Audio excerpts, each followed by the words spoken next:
Hey, welcome to Bogy and Dave. I'm your co-host, Dave, joined by the the GQ partner here, Bogy. You're sitting really close to me. I know, we're close today. Because today we have a real special guest. Joining us today is Jarrod Tillinghast, entrepreneur and professional boxer, who has some great, colorful stories to talk about and a little bit about the youth today and what we can do to help them get out of, And Dave, help them along. As you know, we have mentioned numerous times on this show, spanning the last 2 years, that some people out there just aren't getting punched in the face. They don't know. You've always known they don't know what it's like to get punched in the face. Because if they did, they wouldn't be shooting their mouth off as much as they did. Notably, politicians or people hiding behind computers.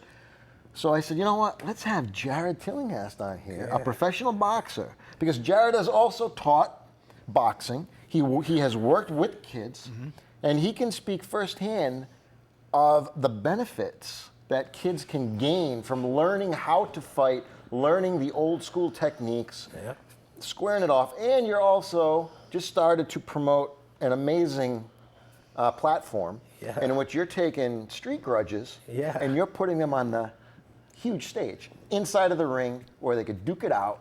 Inside of the ring, go ahead. Exactly. And you and I go back, by the way. Yeah, Neil's a personal friend of mine for a long time. Neil's a sweetheart of a guy. He's a great person, and thank you for having me on. Absolutely. My pleasure.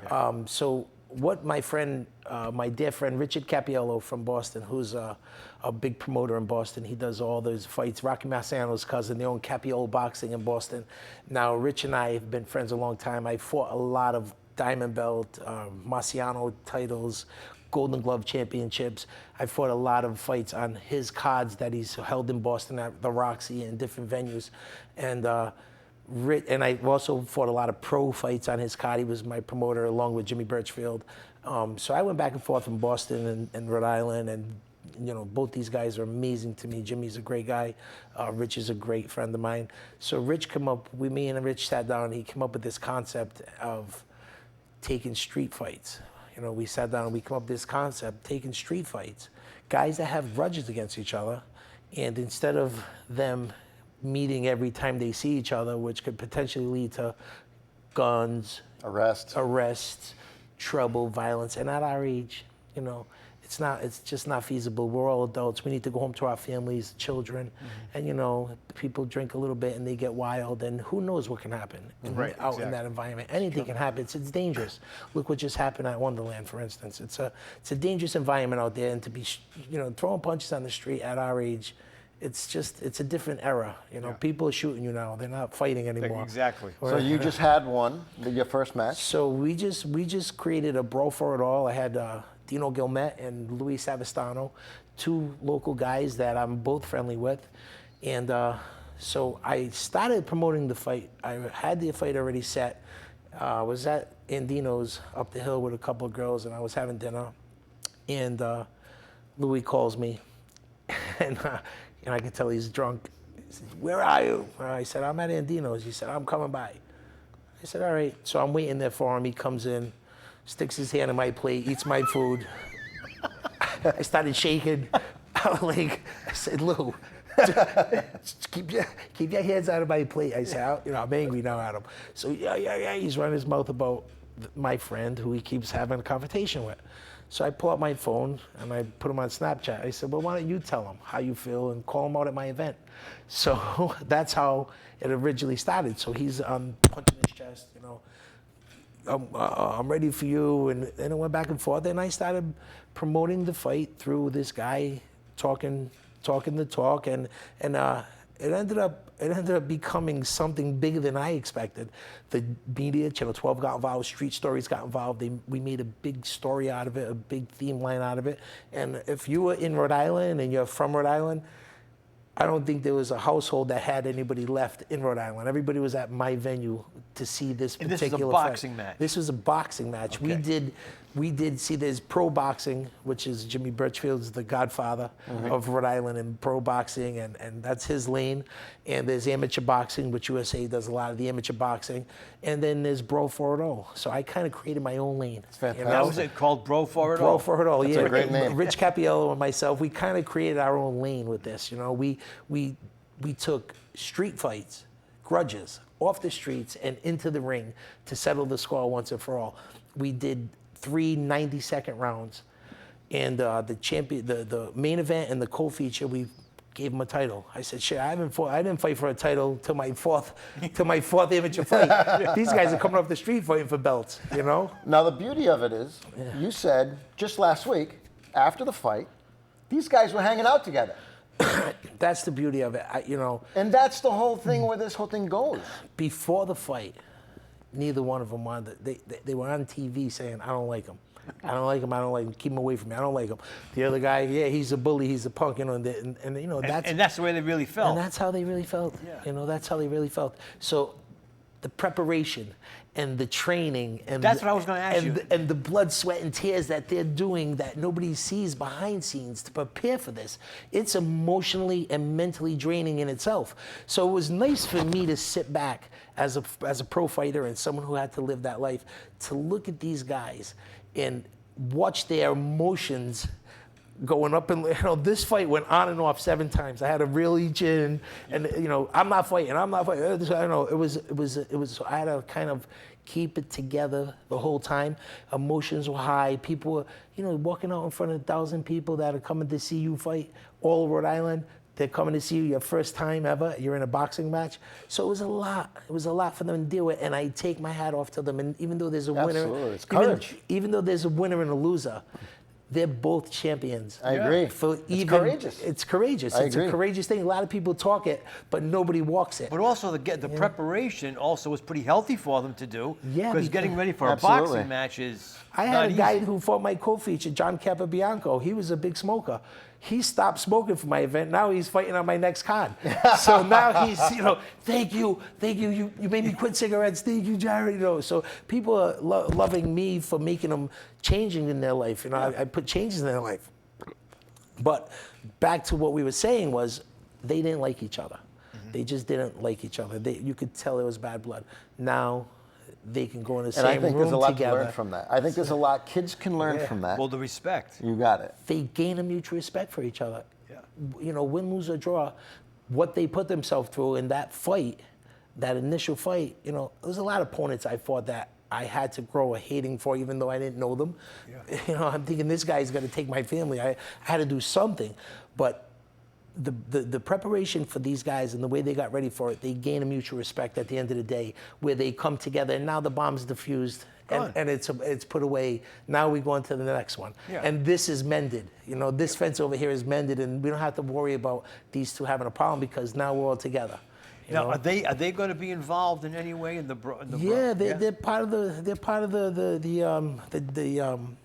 team, to put it? Yeah, they're part of the core. They're part of, you know, what any champions and anybody that fights in my tournament, we're always going to keep them as family. Part of the family. Yeah, good. yeah. Because they're good promotional pieces. Good promotional pieces. They can help children along the way. We want to get a message out to kids. Put your guns down. Yeah. Put your gangs down. Put the colors down. Put all this aside. If you got a problem with somebody, be a man. Stand toe to toe. And stand toe to toe. Right. You know, like you say. The problem is people just need to get punched in their face once. You know, I'm gonna walk around as a vigilante and just punch a lot of people in the face. Well, just to show you how it feels. Maybe everybody would change their Humility. attitude. I always say, Humility. when is people true. start saying, you know, I'm going to do this, I'm going to do that, you know what you're going to do? You're going to do nothing. That's what you're going to do. Right. Because a real fighter, a real guy who's going to pop you, they're going to pop you. They're not going to say it, they're going to telegraph it. They're going to pop you, and that's the end of it. Yeah. But today, you're right. They're not just fighting like we did.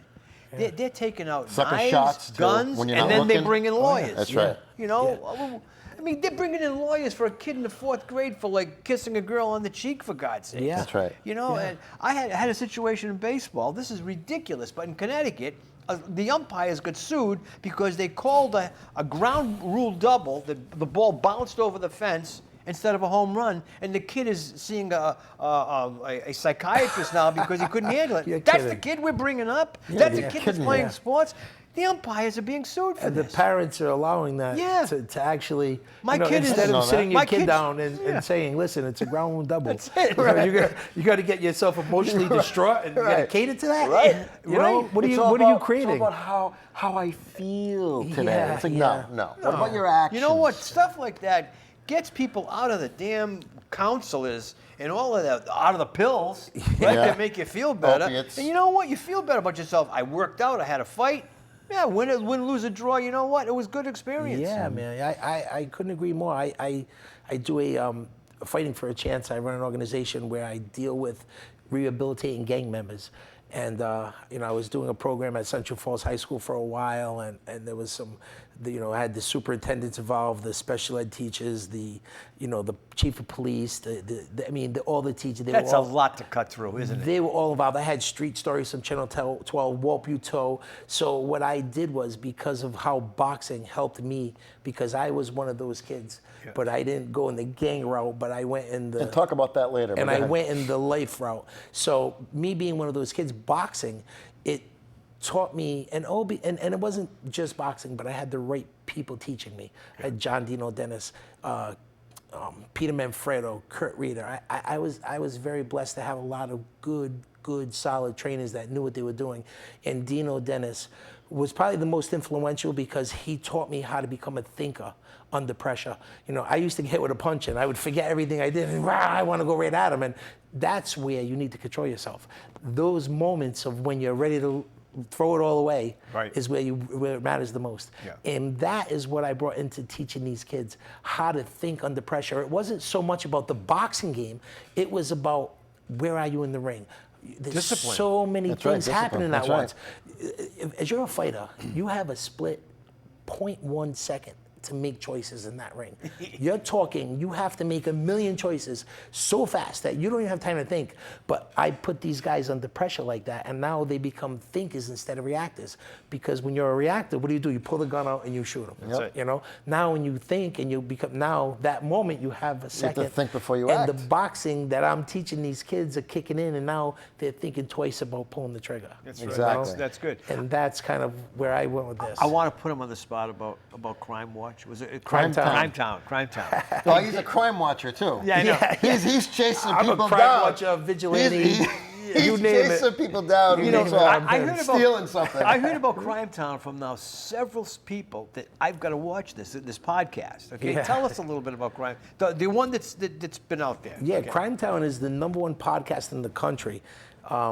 It's about politics, organized crime, and politics, organized crime, and corruption. Politics and organized crime, it goes hand in hand. Except politics is worse. Politics, organized This crime, is all and corruption. about Rhode Island. This was all. This particular crime podcast was all about Rhode Island. Rhode Island, Yeah, okay. yep. And where, if I wanted to watch it, where would I go? You can just go on you go on a podcast and, Okay. and put it in Crimetown, and my dad was on maybe 6 of the episodes. They just did a big podcast live at the Columbus Theater, and they did it really cool because Dan Barry was running the show, and they set it up where they started talking to my dad first about his life and how he became Jarrod Tillinghast, and then they asked how it affected his family and his kids, and Dad said, well, my son Jarrod's here tonight, why don't you ask him? And that's where I came out of the back, and so I told my story on how it affected me and my brothers and sisters coming up as the son of an organized crime guy who spent 40 years in prison for murder. Yeah, Jeez, yeah. That's fascinating. Now, I know. I don't want to break any secrets out. I know there's something else that's in the works. Yeah, I'm You're under confidentiality right now. Yeah, so. But it's something that's Something gonna that people can look out for. look right? out for. Yeah, it's something I'm really excited about. Keep your ears and your eyes peeled at home, right? Keep your ears and your eyes peeled. There's something big in the makings for Jarrod. Okay. I'm super excited about it. I have to kind of keep it on the hush hush, but I'm excited. My life has been great. He's overcome a lot. You have overcome a lot, and I just want to compliment you because you are a great inspiration. Thank you. He has a heart of a lion. Yeah. And I can tell you right now, as a lefty, I've seen him throw a football. You were telling me. Oh my God! like a BB. He and I used to I play throw a BB pickup on the football line games. 60 yards. Yeah, exactly. Where did you Exactly. grow up, Jarrod? What town? I grew up in Silver Lake, part of Providence. Okay. Silver Lake, Federal Hill. Yeah. Those are my stomping grounds. So where did you go to high school? I went to Central High School. I won Wow. a Super Bowl with Dick Zotti. Yeah. And Tough, then I was dating one of the cheerleaders when I had a girlfriend, and you know, that didn't work out too well. So then I kind of said, let me go boxing, and I just went. And then from that point on, I won 27 Golden Glove championships. Wow, that's Yeah, incredible. Incredible. Yeah, yeah. I got to tell you, because in just when we were talking off camera, when I was a kid, there was boxing in Fall River for kids, and the boys' clubs would take you there, and you'd go and box. Yeah. And it was fun. It was really a lot of fun. And now, they would never let the kids do that. But hopefully it gets a resurgence, because it is a good sport, you know. I tell you, I have 2 sons, Sebastian and Julian, who are my life. I love you guys dearly, dearly. I love you. And coming up before I had kids, you know, because I consider myself an athlete, above average. You know, I was very good at what I did. I could have played in any Division I college football and probably made it to the NFL. I was good. And I think about, you know, my genes and my sons, and my twins, and they're both healthy, and they're amazing. And then I say, geez, do I really want my kids taking punches? You know? So I think, like, I'll teach them, but I can see myself choking a 3-year-old for hitting my kid. I can see it. I'll beat him, his father up. I'd beat the whole building up if my kid got hurt. Right. So, you know, I don't think I can, you know, so even football makes me nervous with the head injuries now. And see me, I would run into a brick wall back then, because it didn't matter to me. It was me, so it was. You were alone. You didn't have any responsibilities. Now you've got your 2 kids. And Now you want to teach them to protect themselves. Yeah, and I did it all myself. You know, anything I created in my life is from me. I had good people in my life and good mentors along the way, and I gravitated to them, and I was smart enough to know this is the right way, this is the wrong way, and I kind of made my choices along the way, and I stuck to it, and I stayed clean. I never did drugs. I was a very, very strict athlete, and I was good at it. You know, it seems to me, you talked about boxing and football. It seems to me athletics can really fill a void in keeping people, absolutely, you know, out of and those are the programs that they're cutting in the budgets. Yeah. Go figure that out. It's pretty sad they're cutting programs in sports. Sports, it saves lives. It keeps kids off the streets. It also teaches. Team sports teaches a lot. I didn't have a family. I didn't have the family nucleus. I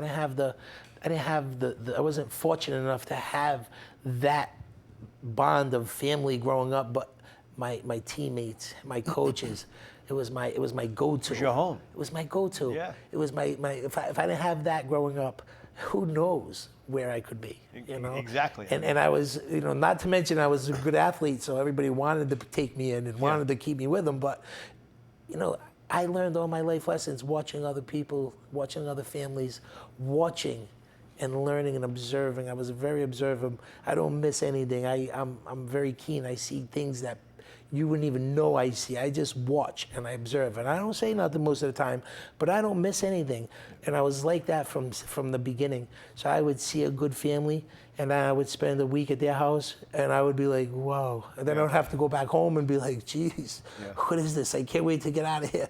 Then I would, you know, and I learned life lessons through other families and other people and other ways. Yeah. You know? So getting back to the BRAWL for BRAWL for it all. BRAWL for it all. BRAWL for it all. Okay. How does a person get in touch with you or get in touch with that program if they had a grudge? I'm Jarrod.Tillinghast at Gmail. Okay. I have my Jarrod Tillinghast Facebook page. I have 4 of them, so I'm sure you can get any one of those pages up. We're in the process right now of making a website for BRAWL for it all, and we're setting up a Facebook page for BRAWL for it all. Our next event, as of right now, is 95% confirmed. Is September 30th. Okay. We're coming back to Rhode Island. Maybe we're going to do a different venue, but the concept is the same. And right now I'm working on a mega fight that's even bigger than the last one I put on, which is hard to beat. But with what I'm doing, what me and Rich Capiolo are doing is we created our own lane, and we have to pull a rabbit out of the hat each time to keep the fans excited, to keep the public excited. And that's exactly what we're doing. What the most important thing is the main event. Yeah. So I go and I find the biggest egos in Rhode Island, the biggest egos that we could possibly find. Yeah. You don't have to go far. I don't have to go. No, you kidding me? I say hello. You should go to the State House, actually. You should Listen, go to the State House, listen, get the politicians in the ring. Politicians. Yeah. How many? Listen, let's do it, politicians. If you're out there. Yeah. Police versus police. The North Providence chief versus the Cranston police officer. I've heard over the course of the whole battle that's going on, these guys have been grudging 30 years. Wow. They've had a 20-year problem. Come to BRAWL for it all. Let's settle the score. How about the whole budget with the state of Rhode Island? You got guys fighting on their own party. Listen, this Ruggiero and Mattiello. This is right? Mattiello, Ruggiero. Come to see me. Let's settle the score. Three 90-second rounds. All you have to do is train 2 weeks for this. It's easy. You could do it, and we settle scores. Yeah. You know, we're doing something totally out of the box. You know, years ago in politics, they'd cane each other. Years ago, before the 19, they would actually get in fights in the rotunda. Yeah. So let's do it. Yeah. Well, exactly. You're right. Rich Cappiello ran a BRAWL for it all in Boston. He had 2 lawyers fight that came out with briefcases, and they come out and duked it out. You know, they had problems with each other. Now they're working together in a law firm. They opened their own office, you know? That's what happens. It forces people to work together. Absolutely. It forces people to come together. And it brings about the good values. It brings about the good Because it it turns the hatred I may have for you into a respect. Yes. That's Now right. that respect grows friendship. And you realize you're all part of the same fabric. People were so worried. You know, I had a lot of people worrying about my event.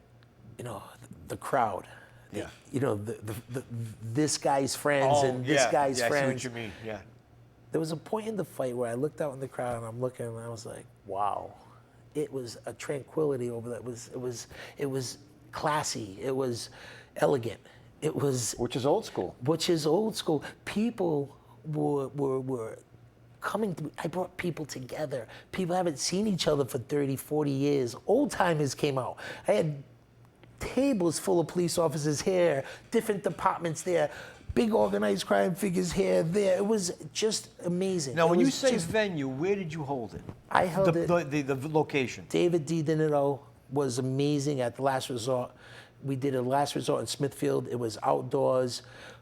The pool, I mean, it was just beautiful. I mean, what a beautiful venue. It was the best venue that, you know. Now, you were expecting 700, but like 1,200 came, right? Yeah, they were parking down the street in the pits and in the woods. There was no parking. It was, there was a few times where I just kind of observed it and I was like, wow, look what we created, you know. Yeah. My buddy Rich he's pretty amazing, and he's my right-hand man. You know, there's no Jarrod without Rich, because what I could do, he can't do, and what he can't do, I can do. Well, so we complement each other pretty amazing. You know what would be an awesome spot for that, and too bad it's kind of shut down? The old Rocky Point. The old Rocky Point. Wouldn't they that be used to hold amazing? fights there, actually. Exactly. Do you remember? Yeah. Imagine The old reopening that Rocky up Point. for that. Imagine. That would be a great venue. I keep getting calls. There's one on 44 up in Gloucester. Yeah. It's big as the Last Resort. I didn't see it yet, but he keeps calling me, come up here and look at this event. There's the Brick House Tavern and the Brick House in Woonsocket that we're talking about running the next venue. That's it's old school, too. outdoors. Yeah. So I'm in Farmer's Almanac today looking at the weather for September 30th, you know? So I know we have to run a day show now for the next event. We've got to go to this because that's my birthday. Yes, All right, so we you gotta go have to it, to yeah. come. All right, so let's ask him some fun questions. You ready for this? Right, yeah, let's go. Give me your favorite boxer of all time. And mind you, you're a lefty. One of my favorite lefties, Jack Dempsey. Jack Dempsey. My hero. Go ahead. Well, I have to admit, Adi Otwell is a dear friend of mine, one of my personal friends, a great trainer, a boxing guru, a giant of a person. This man is hot, is as big as an elephant. He helps people. He's amazing. But he turned me on to Sugar Ray Robinson. Oh, yeah. And you know, I'm a left hook guy, and I never seen a guy throw as many left hooks in a row as Sugar Ray Robinson. He had 175 professional fights. 175 professional fights when you fought 15 rounds with little, like, you know, horse hay. Yeah. Right. You know, 175 professional fights, it's unheard of. You have 50 fights today with big horse gloves on, 10 rounds. Right. It's a milestone. Yeah, they This cut it guy, down to you 10 know, rounds about Sugar 10, Ray 20 years Robinson was there's a video. Adi Awal showed me a video of Muhammad Ali holding Sugar Ray Robinson under his arm. He goes, "I'm the best heavyweight in the world. Sugar Ray Robinson is the best fighter in the world." You know, He knew. Yeah, Sugar Ray. But he also, when he got retired, 3 minutes. he Go was ahead. he was in good shape. Yeah. He was in good shape. Sure. Oh yeah. He was one of my favorites, and Jake LaMotta, of course. You know, I love Heart and Soul. These are Absolutely. You know, Jake My LaMotta. father actually introduced Rocky Marciano into. My uncle was was a sports editor for the Providence Journal, and he covered boxing, golf, and hockey. And he introduced him into it because my father was from Brockton. He had his business in Brockton. Well, And he Richard knew- Capiello Yeah. is Rocky Marciano's cousin. Yeah. Capiello's boxing out of Brockton. That's where they're from. Yeah, I got photos of my father with Marciano, and that's how we knew him. He saw him as an upcoming boxer, and my father followed boxing out of Brockton. A lot of history here. Yeah, a lot of history. I mean, I never got to see Marciano fight, but I remember as a kid, they used to have the Friday night fights. He was a bull. Down at the Providence Auditorium. We had some great fighters coming out of New England, Rhode Island. You bet your life. Rhode Island has had a lot of Tough. sports talent. A Period. lot of sports talent. talent. here. A lot of Exactly. talent. A lot of That's why talent, it's amazing when you hear him cut programs I like still think PC cutting baseball programs. Yeah. And we have the sexiest, most beautiful people in Rhode Island. Oh, yeah. The women are beautiful. Yeah. The men behind me are beautiful. No, we have a nice thing in Rhode Island. I'm happy. Favorite boxing movie?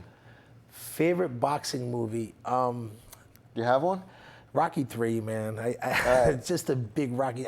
I like what I like about Rocky 3 is when, you know, he was on top of the world, and it happens where you lose yourself. Yeah. You lose yourself through whether Mickey dying or a divorce or something happens where analogy, people yeah. lose themselves and they lose who they originally are and what made them who they are.